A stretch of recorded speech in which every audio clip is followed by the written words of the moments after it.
Office, and she's working on updating Army Regulation 570-4. Dr. Lenard, thank you very much for joining me today. I really appreciate it. Thank you for having me. My pleasure to be here. So what is Army Regulation 570-4? Could you explain it to our audience? Absolutely. AR 570-4 is our go-to regulatory guidance for the Army in terms of how we conduct manpower. This is what the CP26 community uses. It gives us our ins and outs in terms of how we do budgeting, planning, execution, all the way to our total force workforce management. So why is this document important? This document is very important, one, because it tells us how we need to manage our workforce. And with so many different things going on across DOD, it's very critical for force managers to have a policy document that tells them, strategically, how do we handle our workforce for the future. So it's a very important document. So, I understand that you're in the process of updating the regulation. So can you please explain to our audience why does this document need to be updated?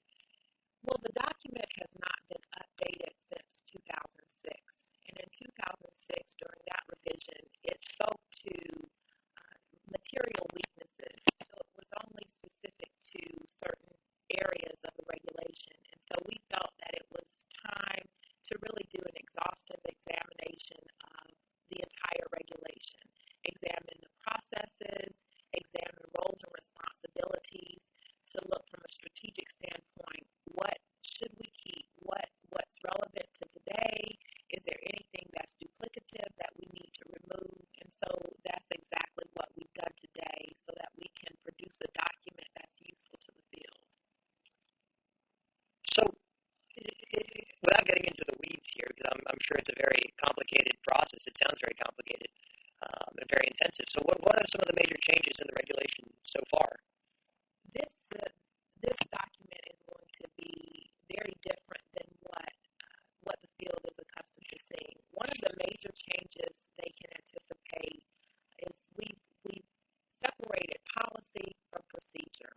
And so there is going to be a new product, which is the ARDA pamphlet, The pamphlet will carry all of the procedural information. So all of the how-to, all of the prescriptive information for manpower management will go into the DA PAM, from things like requirements determination, workload management, mobilization, awards, things of that nature, manpower reports. They can anticipate to see the how-to in the pamphlet.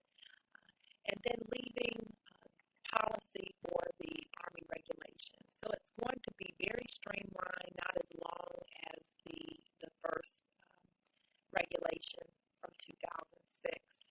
So, obviously, things can change in an instant here at the headquarters level, depending on mission requirements and things like that. And I know there's many different layers that you have to hit when you're updating regulations. So I don't want to put you on the spot here, but when can Manpower Force Managers tentatively expect AR 570-4 to be released?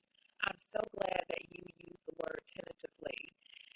As you mentioned, there are many different layers and touch points that's a part of this process, but our anticipated goal is to complete the document by the end of calendar year 2016. Have a document that's strong, that's polished, one that the field can truly understand and implement in the future. Well, Dr. Lenard, thank you very much. I appreciate you taking the time out of your busy schedule and reviewing AR 570-4 for Manpower Force Managers. I appreciate it. Thank you very much. Thank you. That was Dr. Ayanna Lenard from the CP26 Proponency Office talking about the updating of Army Regulation 570-4. Well, everyone, that's all we have for this edition of Talkin' Manpower. I'm Corey. Thank you all for joining us. Thank you all for listening, and we look forward to our next segment. In the meantime, feel free to like CP26 on Facebook, which is facebook.com/ArmyCP26 for the most up-to-date news and information